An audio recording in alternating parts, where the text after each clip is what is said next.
Oi, quer saber qual vai ser o prato da nossa teleaula de elementos de máquinas de hoje?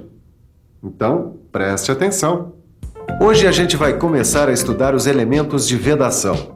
Você vai conhecer alguns tipos de junções, as junções fixas e as junções móveis. E vai conhecer também alguns dos elementos intermediários usados na vedação de junções fixas. Bom, agora você deve estar se perguntando: o que tudo isso tem a ver com essa panela de pressão? É o seguinte, meu amigo, essa panela aqui funciona com um elemento de vedação, que nesse caso é esse anel de borracha aqui, ó. Esse elemento de vedação, ele garante a vedação completa da tampa na panela de pressão. Pelo menos é isso que deveria acontecer. Qual será o problema aqui? Vedação. Como é que é? O problema dessa panela aí, ô Titão, é vedação. Que nada, Silva. Essa borracha aqui que não dá mais pro gasto. Eu sei, mas é que aí no caso ela serve como elemento de vedação. Vedação? É, elemento de vedação porque impede que o vapor saia de dentro da panela. Aliás, o papel dos elementos de vedação é exatamente esse: impedir que o fluido saia de um ambiente fechado. Ah, quer dizer que até na borracha da panela de pressão tem mecânica pra gente aprender. É isso aí. Tudo o que impedir a troca entre fluidos que estão dentro e fluidos que estão fora serve como elemento de vedação. Eu vou te dar um exemplo. Tampinha de garrafa é elemento de vedação. E mais, as tampas das térmicas, as borrachas das portas das geladeiras também servem para isolar um conteúdo e, portanto, também são elementos de vedação. Poxa, Silva, tem vários produtos que se utilizam de elementos de vedação. É, e a indústria também. Agora, para a gente estudar esses elementos, é bom saber que eles normalmente se localizam entre duas peças fixas ou entre duas peças de movimento relativo. Ah, quer dizer que no caso desta panela aqui, são duas peças fixas. É isso aí, Titão. Agora, se fosse uma junção entre duas peças em movimento relativo, podiam ser junções girantes, que é quando ela faz um movimento de rotação, ou junções deslizantes, que é quando ela faz um movimento de translação. Poxa, agora tá ficando interessante, Silva. Vejam só, por causa da curiosidade dele, nós já vamos ver os tipos de junções. Para aprender direitinho quais são os tipos de junções, a gente veio até aqui, Escola Senai, conversar com o professor João. E aí, professor, tudo bom? Tudo bem? Então, explica pra gente quais são os tipos de junções. Bom, basicamente as junções se dividem em junções fixas e junções móveis. Agora, o uso, a aplicação das junções varia muito. Por isso vale a pena a gente observar alguns exemplos em várias aplicações. Aí você vê uma junção fixa e uma junção móvel. Já essa outra é uma junção de função fixa de um reservatório de estocagem. E essa aí é uma junção de função móvel que tem movimento relativo de rotação e de translação. São exemplos de uso industrial das junções, como elementos de vedação. Como você sabe, não é só no uso industrial que a gente encontra junções. Numa garrafa térmica simples, como essa aqui, ou numa garrafa de refrigerante, a gente também encontra junções. Deixa eu te mostrar. A cortiça funciona como elemento de vedação, impedindo que o líquido aqui de dentro vaze, esfrie ou esquente conforme o uso. Quer dizer, a cortiça, ela veda a troca de fluidos entre o interior e o exterior da garrafa. Com o refrigerante, o princípio é o mesmo. A tampa coroa, que você já conhece, veda a saída de gás do refrigerante. Ó. Ô Tito, pensa um pouco. O que é que faz a vedação de uma garrafa térmica manter o calor do café? A tampa, não é a tampa? Sim, é a tampa. Muito bem. Agora, como é que deve ser a vedação de uma garrafa térmica como essa? Como assim, mestre? Eu já explico. A vedação requer a atenção para alguns aspectos muito importantes. Quais? Eu vou te explicar. Primeiro, a temperatura. A junção aqui precisa ser resistente à temperatura, porque o líquido entra por aqui fervendo, certo? Certo. Tem também o acabamento das peças. Se essas peças não tiverem um bom acabamento, não vai ter vedação que segure, não é isso? Uhum. E depois vem a pressão. O café quente, que é o fluido a ser vedado aqui, faz a maior pressão na junção da tampa, não é? É verdade. Então, ele força o vazamento. Por isso que é tão difícil achar uma boa garrafa térmica no mercado. Exatamente. E tem mais um aspecto que precisa ser levado em consideração para a gente ter uma boa vedação: o estado físico. Estado físico? Complicou. É simples, Tito. Os estados físicos são 3: sólido, líquido e gasoso. Ah, isso eu sei. Os fluidos líquidos são mais fáceis de serem vedados que os fluidos em estado gasoso. Por isso que os balões que eu compro para minha sobrinha acabam murchando, porque sai o ar pela vedação. Agora, se a vedação é difícil em produtos simples, como esses que a gente comentou, imagine numa indústria que tem caldeiras, altos fornos, tubulações de alta pressão e o diabo a 4. Poxa, uma vedação mal feita pode causar o maior acidente.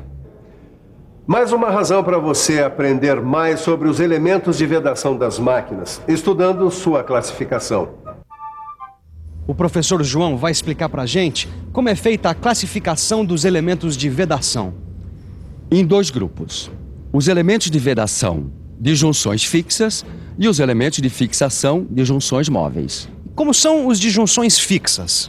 Bom, as vedações em junções fixas podem ser feitas de maneira direta ou de maneira indireta. E qual é a diferença entre uma e outra? Tem vários tipos. As vedações diretas, por exemplo, podem ser dos seguintes tipos. A vedação em ogiva, por exemplo. Ela é usada para baixas pressões e é efetuada numa superfície tronco-cônica com esfera, como a gente vê na figura aí na tela. Outra vedação direta é a vedação em faca. Essa já é usada para médias pressões e é efetuada pela aproximação de uma coroa circular a um plano. E essa aí é a vedação cônica. Usada para altas pressões, esta é a melhor vedação. Ela se efetua entre 2 superfícies cônicas, tendo geratrizes coincidentes, como mostra a figura.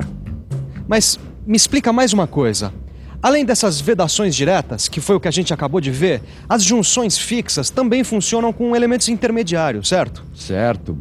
Nessas vedações, a gente usa elementos intermediários, as guarnições. As guarnições são peças flexíveis que a gente coloca entre 2 superfícies rígidas para impedir a passagem de fluidos. Elas podem ser de borracha, cobre, cortiça ou amianto e têm formatos variados. Você encontra guarnições chatas, toroidais, perfiladas, revestidas. O bom dessas guarnições é que elas vedam com maior facilidade do que nas vedações diretas. É só fazer pressão na guarnição que ela se amolda entre as superfícies a serem vedadas.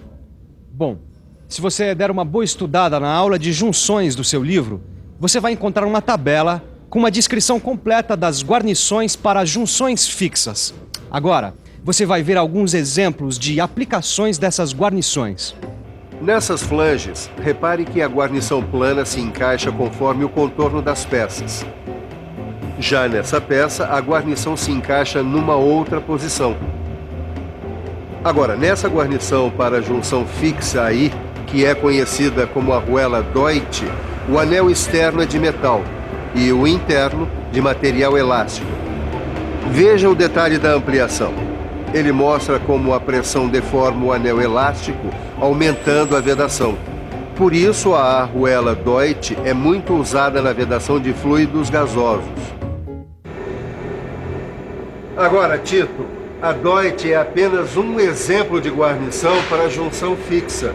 Agora, tem muitos outros. É verdade. O pessoal lá do almoxerifado me deu um anel super interessante. É um anel, eu acho que serve para vedação. É o O-ring, você conhece? Claro que eu conheço. O O-ring é um anel toroidal e é usado como guarnição para as junções fixas e móveis. O anel O-ring, ou OR, como a gente chama para facilitar, ele tem seção circular e é usado em situações especiais. Se você der uma boa conferida aí no seu livro de estudos, você vai encontrar uma tabela com as cotas e tolerâncias dos anéis OR. Agora eu vou mostrar para o Tito como é que se monta um anel O-ring numa junção fixa. Tá vendo, Tito? Aqui o OR está em posição de equilíbrio. Já aqui, ele está em posição de pressão da direita. É assim que o OR funciona numa junta fixa. Legal, hein, Silva? Eu acho que eu já tô dominando esse assunto aí. Tá, vamos lá com calma, Tito. Você sabe que para matar a cobra tem que mostrar o pau. Quer dizer, para aprender bem mesmo, tem que estudar bastante e fazer todos os exercícios, é ou não é? Tem razão, mestre Silva. Sem estudar, a gente não pega de jeito o bicho dos elementos de máquina. É isso aí, mas antes de começar a estudar, é bom dar uma conferida no que a gente viu hoje aqui na nossa teleaula. E atenção, se liga aí que é a hora da revisão.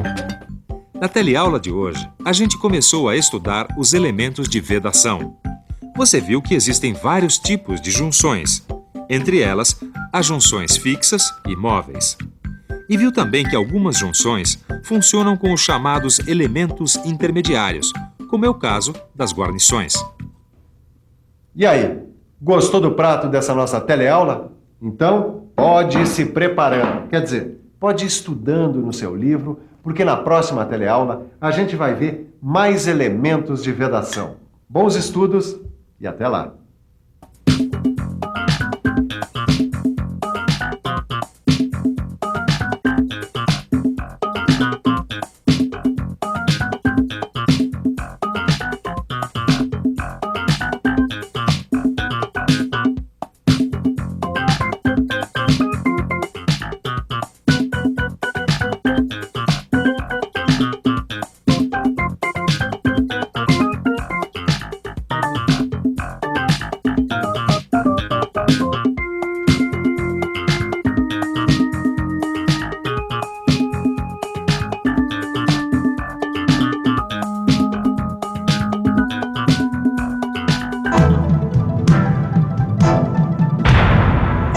Telecurso 2000, um programa de educação do Sistema Fiesp e da Fundação Roberto Marinho.